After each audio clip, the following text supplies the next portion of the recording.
From the Swedish Genealogy Guide, I'm Jeff Morris, and in this lesson I'm going to show you how to read Gothic handwriting in Swedish records. This will be the first in a three-part series. The first lesson will focus on reading the Gothic handwriting, so we'll focus mostly on reading the font. The second lesson will be about spelling and phonetics, and this is important because there was no standard spelling before 1906. So that will help you as you're trying to figure out what those letters are. And then the third lesson will take all the principles and rules that I talk about in the first two and just put it all together. And I'll be using lots of examples to show real application. Let's get started. If you've been doing Swedish research for a while, I'm sure you've seen a document like this. And your initial response is just, whoa, how do I read this? The reality is this is actually written very beautifully, and if you just understand the rules of how the letters are formed, then you can actually read it really pretty easily. I'm going to show you what those rules are.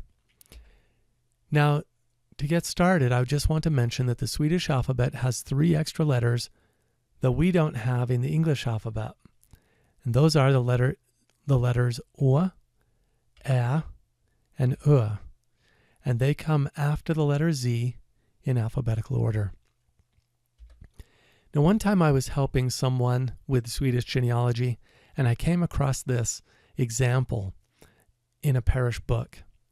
And it's really cool because I think what happened here is the priest was probably training somebody on how to write the alphabet in Gothic handwriting. But there's a lot of things we can learn from this. It's from 1778, so it's from someone who lived, back in the day. And I'm just going to focus on the letters that people seem to have a challenge with the most. I think other letters you would recognize pretty easily. Let's start with the letter A. So we have an uppercase here and a lowercase. And I want you to notice that the top of the A is not closed at all. That's a very typical example. You would recognize the B, C, D, but the lowercase e is very different from our Romanized letters, and it looks a lot like a letter N. I'm actually going to go into some of these letters here in detail, where I'll explain more of this. I think you would recognize the F, the G pretty easily, and then we have a letter H. And this is a very typical example of a Gothic H. You can see that the pen started on the left-hand side, and basically it came down, over, and then down by forming a loop at the bottom. Now, the next letter in the alphabet, this guy in 1778, chose to show the letter I, but he did not do a letter J. The reason he did this is because the letter I and the letter J are completely interchangeable. In his mind, in 1778, he only needed to write one of the 2 letters.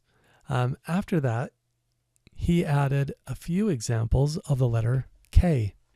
And the reason he did this is because K can look a variety of ways. That second example from the left that looks like a number 8, that's a very typical example. Then we have some L's, M, N, O, P, Q, R, and then we have S's. And there's a variety of S's. There's actually a couple different kinds. One's called a straight S. Well, I call it a straight S. And the other I call a loopy S. We'll talk about that more in here in just a minute. Then he shows an SK and a couple ST combinations.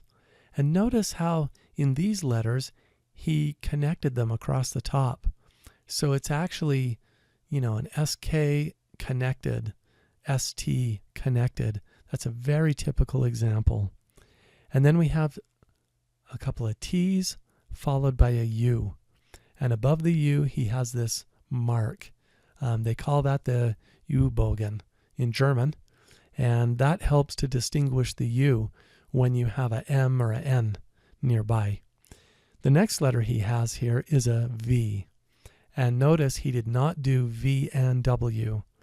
This is because the letters V and W are totally interchangeable. So he didn't bother writing them both. He just wrote the V. Then we have an X. The X looks a lot like a Y. It just has that horizontal line across the tail there on the bottom. And then we have the letter Y. And the letter Y has a couple dots right above it, which is also very typical. Then we have a Z, and then it's followed by O, E, and U. Now, maybe you're feeling a little overwhelmed when you see all these examples and you see how some of these look really different than what we're used to with Romanized handwriting. I want you to just remember that really all we're talking about here is a font. That's all it is. And once you learn the font and what the rules are that shapes the letters within the font, then you'll be able to read it, no problem. Okay, let's look at a couple of these closer. Here we have a letter A. He didn't quite close it up at the top. Here's another example of an A where there's this flourish. It's kind of an artistic flair that he gave on the front of the letter, pointing away from the letter. Very typical examples. Then we have a lowercase a. And sometimes that may get mixed up with an O because it's just this round shape. It's not connected up at the top. Other times, he didn't even try to connect the A at the top. It's just completely open where it looks like this one or even like this one. Another letter that people stumble on a lot is the B and comparing that to an L. So this is a capital B in Gothic handwriting. And notice how the little flourish at the bottom there curls back towards the letter. Other times, it's going to point away from the letter, like this one or even this one. And you can see why people mix this up with L a lot. Another letter people struggle with is letter D. And this is a very typical example. In this case, he's done the little horizontal line there through the middle. This one, he didn't put any kind of mark down the back of the D. It's a very typical example, as is this one, where it's a lowercase d, and this one, where the loop is larger on the vertical line coming up. And sometimes he'll actually have the vertical line coming up from the lowercase d curl over to the left over the word. And that's also very typical. And sometimes it curls a lot. Here's a letter E. Now, in all of these examples, I want to mention that the examples that I created here towards the left are examples that you'll see from the 1700s or even the early 1800s. The examples that you see towards the right are from the 1600s or even the 1500s. This is a typical capital E. And then down here we have a lowercase e. And lowercase e is a letter that people struggle with a lot because it looks like an N. Other times it looks like an R, the way it's squished in between other letters. Here's another example where it looks a lot like an N. So let's compare the E, N, and U. And I want you to notice that when the pen drew these letters, that the line came down from the back, and then I want you to notice where the line starts to move over to the right from the main vertical line. So in the lowercase e, the pen is actually brought up halfway or even more than halfway before it moves over to the right in that little line that's been put in red. In the N, you have the vertical line that comes all the way down, and then from the base, the line actually starts moving up towards the right. And this is the big distinction between lowercase e and lowercase n, is where that line starts moving over to the right. And then, of course, down at the bottom here we have a U. And the U has these vertical lines as well, but they have that U-bogen above the letter to help make a distinction between a U and an N, or an N and M when they're next to each other, those kinds of things. Another letter people struggle with is letter H. And if you look at these capital H's on the top row here, you can see they all have this shape where the vertical line comes down, over to the right, and then down. And in this case, it has a little flourish across the top. Other times it does not. The lowercase h just has a nice little loop at the top and then also a loop at the bottom. Okay, here's some letter K's, and you can see this K has a little curly flourish across the top, and this one does not. These are all very typical examples. This is a very typical example of a lowercase k, what that will look like, as is this one, which looks a lot like a number 8. And you'll see that a lot in the records as well.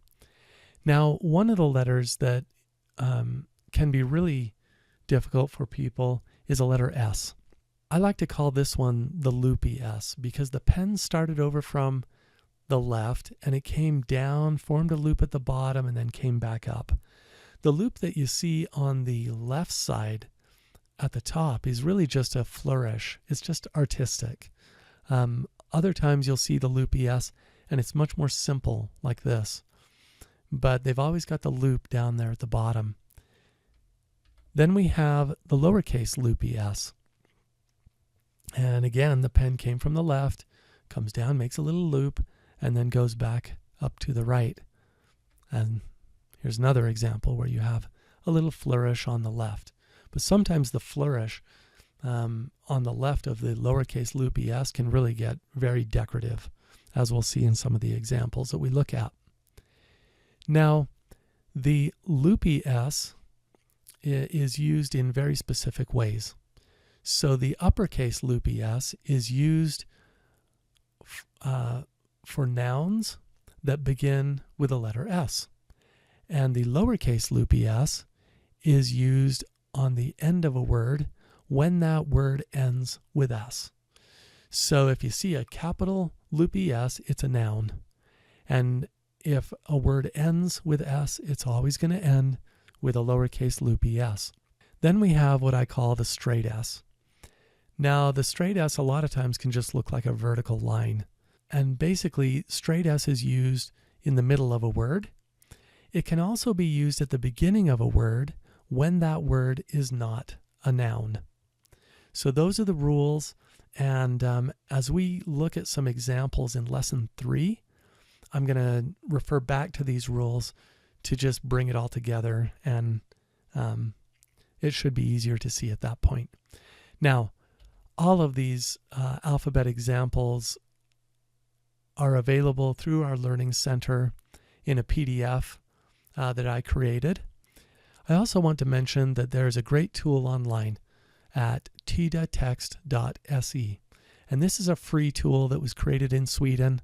It's awesome because you can type a word into the search field up here at the top. And as you are typing it, it will actually create what that letter would look like in Gothic handwriting right here. And this is awesome because you can try spelling it one way that you think it's spelled and then compare it to what you see in the record. And if it doesn't match up, then change some of the letters, and you can keep doing that until you find a good match for what you're looking at. Now, in reading this font, it also helps to understand how these things were written. I don't know how many of you have done calligraphy, but in the 1700s and 1800s, they're using feather quill pens up until about 1840. And these were carved with a knife, and they had to be sharpened periodically to keep them working properly. And of course, they would just dip it in that ink well, and it would, pick up a glob of ink inside the channel of the feather, and then they would, place that on the paper. And the moment it would touch the paper, They had to keep it moving, because if they paused, then the ink would just drain. It would just keep, and it would just create a big mess on the paper there. Of course, once the ink had emptied the pen, then it had to be re-inked. Now, sometimes they will re-ink, at the end of a word before starting a new word. Most of the time, they'll actually connect from where they left off to continue, but they don't always do that. So sometimes you may see a word that you think is 2 words, but it's actually 1 word, and it most likely is when they re-inked and they just didn't connect them. It's also helpful to understand the direction of the pen. These quill pens were flat across the tip, and so it made it difficult to move that pen upwards on a page. It was much easier to just come down. And so what you'll find is that influenced the way that they actually wrote. And so it can be helpful for you to learn, what is the direction of how these quill pens would move on the page when you're trying to figure out letters. And then, of course, when information is obsolete, no longer valid, they would just cross it out. And we'll just be grateful that they didn't have whiteout, because you can still read through the crossouts, right? Okay, so the best way to learn how to read this font is by doing it yourself. And you just need to practice reading to figure out how those letters are formed and how they connect, and also writing. I would recommend that you take the class handout where it has all those letter examples and try writing words yourself using the uppercase and the lowercase and connecting the letters to each other. As you do that, that will help you understand how the letters are formed. It also can be really helpful to literally trace a letter on a document, to just ask yourself, well, if I had been writing this, what direction would the pen have followed? It helps to learn where a letter begins and where the letters end. And then, of course, if you're trying to figure out a word and it's just, really mushy, you can't read it, another great strategy is to just compare it to other entries on the page that are written more clearly. Well, with that, we are done.